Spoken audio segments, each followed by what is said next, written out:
Hi guys, Caroline Hooper, Certified Laser Specialist.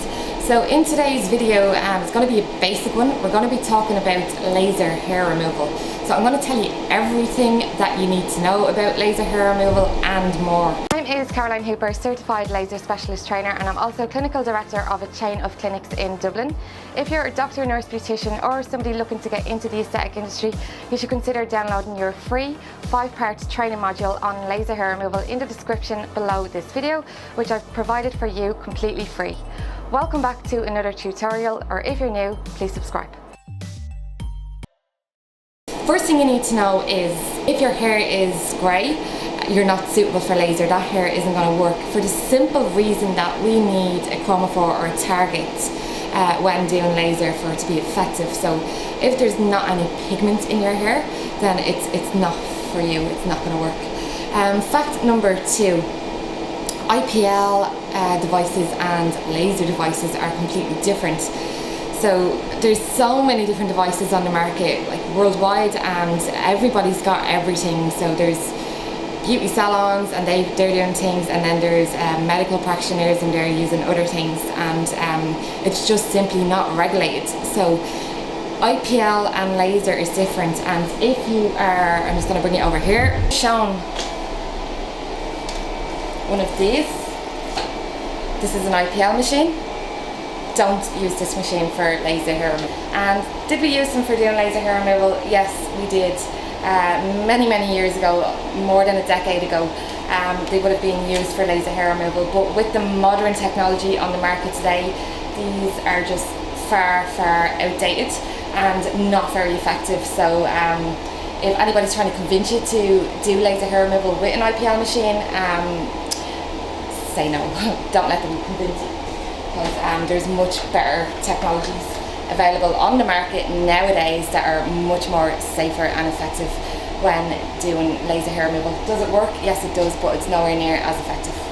Okay, so we know so far that IPL devices are not the gold standard when it comes to doing laser hair removal because of the more advanced technology that's out there on the market. But there is 3 really important things that you need to consider when doing laser hair removal, and that's number 1, the wavelength of the machine being used to do your treatment. The wavelength being the depth of which the laser will travel, because that's going to determine your skin type and is it safe to use this laser on your skin in the first place, and also the comfort levels and the outcome of your treatments. And number 2 would be the cooling system in the device. Again, that's going to be for comfort levels during treatments and safety when doing the treatments. And then the third thing is your ethnic background, so that would be your skin type. And this will determine what laser devices you can be treated with for to have a safe and effective treatment. So laser hair removal. How does laser hair removal work? So you need to understand a hair cycle so that you can understand how laser hair removal actually works. Your hair grows in 3 different stages, and in order for us to kill hairs when it comes to doing laser hair removal treatments, your hair needs to be in the active stage of growth, which is the first stage of growth called the anagen stage of growth. And this basically means that it's in the growing phase, so the hair is attached down at the base of the hair bulb. Now your hair, when it's grown, it's for a good 90% of its life cycle is in an active stage of growth. But because we've got another 2 cycles of hair, that's why we need to do a course of treatments in order to have a permanent effective result from laser hair removal. So there's a couple of different devices that we can use when treating hair. So one of them would be the Alex, which is a 755 nanometer wavelength, which is the depth in which we're traveling into the hair. And you can see here that the response of the skin afterwards is so you can see there's a lot of swelling and redness after the treatment, which is very normal with this device. And then you can look at the Luminous have a device there, which is a diode laser, and this is an 810 nanometer wavelength. So basically what this one does is when it has a slight suction which pulls your hair follicle up closer to the laser, and when the beam is emitted into your skin, it's virtually pain-free. So what to remember when it comes to doing laser hair removal is that we're not trying to target the hair itself. What we're trying to get to is the bulb of the hair at the hair shaft, where the hair is generated in order to have a permanent and effective result from laser hair removal treatments. So that's really the basics on how laser hair removal works. Okay, so which lasers have the least pain when it comes to doing laser hair removal? So we can talk about cooling systems here. So cooling systems are really important when it comes to laser hair removal for two reasons. One, client comfort, and two, for the protection of your skin, your epidermal level layer of your skin. So if we take you back to the IPL devices and the older systems, what we're using here is a sapphire chill tip, and what these are for is for like direct cooling to the skin, for safety of the heat being penetrated through your skin. And these are still used in traditional lasers nowadays for client safety. And then we can also look at with the luminous devices what's called a gateway delivery system, and what that basically is, it's where the laser will suck up the skin, and it's making a gateway for the laser to be able to penetrate safely through the epidermis, because it's basically stretching your epidermis, so we're not traveling through the melanocytes that are in the superficial layer of your skin. So it's making it safe to penetrate through the skin and to even treat darker skin types safely. Alright guys, so I thought it'd be best to probably just let you see this treatment being done. So I'm going to do it on myself now, and this one would be my preferred choice when it comes to any of the lasers that we have in the clinic for doing laser hair removal. So this is the gated tubular that I was telling you about for skin protection as opposed to the quiet and cooling skin. So this one is the 810nm diode by Luminous, and the one that comes with the vacuum is the LightSheer DUET. So I'm just going to pop my settings in here now, and I'm just going to do a strip down my lower leg to let you have a look. So I'm on a pretty high setting because I've done a course of laser in the past, and the hair that I get now is very fine. I actually haven't done a treatment in quite a while, so I'm probably due to do that now. So that's the laser now working. Pain scale here, as you can see I'm not hesitating in any way. It would be the least painful of all lasers, I have to say. I'm a pain scale of 1, I'm feeling a little pinch. But that's it there, if you want to have a closer look up. The downtime after using the LightSheer DUET, because it's got the vacuum assist, it's a mild bit of redness is generally what you're going to get after the treatment. That disappears fairly quickly. So yeah, with this one, I just feel this one here is the future. It's the most reliable, the most effective, the safest, and it's the fastest because the vacuum handpiece enables a larger spot size. So when it comes to lasers, this one would be my choice for the simple fact of what I just listed out there, and also because it opens up to all skin types, even the skin type 6, although it's not something that I would recommend treating a skin type 6 with this machine, although it's said that it can be done, and it can be done. We don't do it here in the clinic. What you need to do if you're a skin type 6 is this laser over here, and this is the long pulsed Nd:YAG 1064nm wavelength laser, the only laser that I see to be considered safe for skin type 6, which would be black African skin, because remember, when you're that colour, your hair is the same colour as your skin. Lasers can't identify the difference between that, so we need to, this is a blind technology, so it's safely going to penetrate through any colour skin. So skin type 6 is where you need to be with this one, and the 810nm will pretty much open you up to any other skin type safe. Alright guys, so that was just a quick look at the treatment being done. As you can see, I'm still alive. Everything is well and good. I actually have a client coming in to me soon for a laser hair removal. I'll probably see if she'll let us in, because she'll be a real person getting the laser done. It won't be just me saying it, and you can see for yourself. That's if she lets us in, hopefully she will. Okay, so Cleena I have here today having the treatment done. She's very kindly, after allowing us to show you guys a couple of zaps that we're going to do now on her lower leg, and she'll probably let you know then how she's feeling during the treatment. So I'm going to show you a couple of zaps that we're just going to do down the side of Cleena's legs. She's had a couple of treatments done already. Her hair is quite light, so we're going to have her on a high setting. And she seems to manage pretty well when it comes to doing the legs on this setting. But we need to we need to adjust it due to the hair being finer and lighter in this area.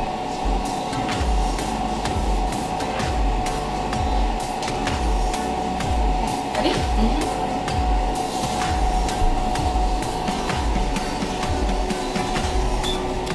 How's that feeling there, Tina? So we're about halfway through my full body laser hair removal treatment. Just have around 10 more minutes to go and I'll be dressed and out of here. You can see how quick we can get down the leg. We won't do any more now because Tina won't be due to do this area now for another 4 weeks. Okay, so let's talk about some of the frequently asked questions around laser hair removal. So laser hair removal is a permanent, would be a very popular one. Is it permanent? Yes, it is permanent, but it would be unrealistic to think that you would have a permanent reduction for life. It's not for life because it can be affected by hormones, and because we can't control hormones, we can't control the result of your laser, your initial course of laser being long-term life permanent result. So for the likes of women, there'd be about 10 to 20% of women, females, who would suffer with a hormonal condition called PCOS, which is polycystic ovary syndrome, and it's hormonally driven, where you get excess hair, also known as hirsutism. So for the likes of these people, you're going to need more follow-on treatments or more maintenance on an ongoing manner in order to achieve or maintain a permanent effect on the area. And then there's the likes of men who have hormones such as testosterone and androgenic hormones, which again is going to produce more hair. So initially on a course of treatment, men need more treatment because it's hormonal testosterone driven and androgenic hormones as well. So for the likes of men, the hair may reoccur on the area that bit more frequently than a woman. So more follow-on treatments would be required there. But I mean, generally you're looking at a long-term stable reduction of permanent reduction in the area after undergoing a course of treatment, once you've achieved your initial 90% reduction. After that, I mean, worst case, you're probably looking at 2 treatments per year. Some people don't need to have any treatments done they could get 3 years, so it really just depends on the individual themselves and if it's hormonally driven in the background producing any new hairs. But once you kill hairs in an active stage of growth, they are permanently removed. If anything is going to grow up in the future, what you're looking at is dormant hairs that aren't active under your initial course of treatments. We've in fact got the same amount of hairs as a chimpanzee, and at any given time they can be stimulated through what we said hormones, through stress, through menopause, through pregnancy, through certain diets, certain medications. So because we can't control all of this for life, we can of course be dealing with hair in the future and having to maintain hair later on. Okay, and another really frequently asked question around laser would be, how many treatments do you need? And I guess the answer to that question is, it really depends on the individual how many treatments you're going to need. Everybody is different, and to be honest, nobody can tell you on a consultation how many treatments you're going to need. You might be able to get an estimate, but there's a couple of different factors which will determine how many treatments that you need, and most of that will come down to your ethnicity, so where you're from, what skin type you are. So for the likes of, say, Caucasian skins like myself, generally don't have too much hair, but we would have more hair than like an Asian skin. Asian people tend to have a lot less hair than Caucasian skin people, but then at the same time, the likes of people like Greek people would have more hair than a Caucasian skin. So that will determine, how many treatments you're going to need would be your ethnic background. But then there's other factors like the colour of the hair and the density of your hair. Is your hair fine, is it coarse, or is it dense? It will determine how many treatments you're going to need as well, because it's more difficult to treat finer hairs, and finer hairs are going to need more treatment than coarse or dense hairs. So, I mean, somebody who's good at doing laser hair removal will be able to give you a good estimate as to how many you need, but them couple of factors is what's going to determine how many treatments you're going to need in the end. Okay, so laser hair removal preparation. How do we prepare for laser hair removal treatments? So number one would be sun exposure. Avoid recent sun exposure if you're going to have laser treatments done for at least 3 to 4 weeks. after the sun, you shouldn't have a laser treatment done. Remember, we're trying to protect your skin when doing a laser treatment, and we're trying to penetrate the heat into the bulb of the hair, and we don't want any of the energy being absorbed by the superficial layers of your skin. So if your skin has been recently tanned, there's pigment in the surface of your skin, and the laser won't identify the difference between the pigment in your skin and the pigment in your hair. So we want to avoid recent sun exposure as best as possible, because once we're exposed to the sun, our melanocytes activate, and the melanocytes are what gives us a tan. So it's going to take 28 days for the melanocytes to settle back down and become non-active. So once we're outside of them 28 days, we're fine to do laser. On the likes of a diode laser, we would be safe. The likes of the Alex, you'd need to wait until your skin is back to normal skin colour. So you probably need to leave a longer gap if you develop a good tan when you're on holidays. And the same would apply for false tan. False tan, the application for false tan would need to be at least 2 to 3 weeks prior to your laser treatment, applying no artificial tan whatsoever, because again, it's pigment and we don't want the laser to be absorbed in the superficial layers of your skin. Number 2 would be to avoid waxing and plucking the area, because again, we need to get to the bulb of the hair shaft to effectively treat the hair. And if you recently waxed or plucked the hair, you're basically after pulling your hair out of the hair bulb. So when you're in for your next laser treatment, none of the hairs are attached at the root, so we're not going to have an effective treatment. So waxing or plucking would need to be avoided for 3 to 4 weeks before a laser treatment. Number 3 would be shaving the area. So you need to prepare the area before laser hair removal. So the night before your treatment is the best time to shave, to have the area clean shaved for treatment. Remember, we don't want to treat the actual hair. We need to get beneath the skin and treat the actual bulb for you to have the most effective treatment on each of your sessions. So being well prepped and prepared for your treatment, as in shaving, is very important for the outcome. And then 4th one, not to forget, would be protection after laser hair removal. So your skin will be photosensitive for the 2 weeks after your laser treatment, so it's very important that if you're going to be exposed, that you're protecting with a UVA and a UVB protection, or if at all possible to avoid exposure for 2 weeks post treatment. But even after that, it's vital that you're protecting your skin, because you want to avoid post-inflammatory pigmentation, which is darkening of the skin, which if you go unprotected, that is a possible side effect from the laser. So good protection afterwards, definitely don't forget that. So guys, thanks for watching today's video. I hope it's helped you, and it was really basic, just to educate you on the basic principles of how laser hair removal works, because there's a lot of people doing lasers, but there's not very many people out there telling you the truth or giving a lot of information on how it works, or what you need to know when you're doing laser hair removal. Okay, so that's what device, what wavelength is being used, your skin type, what cooling mechanism is being used. Thanks for watching today's video, guys. I'll be back again next Saturday for the 3rd vlog. We'll come up with something useful. If you have any ideas of what you'd like me to do, leave them in the comments below, and I'm more than happy to do what you guys ask for, because again, I'm here to help you. Thanks for watching. Make sure to subscribe to the channel and give it a thumbs up if you liked it.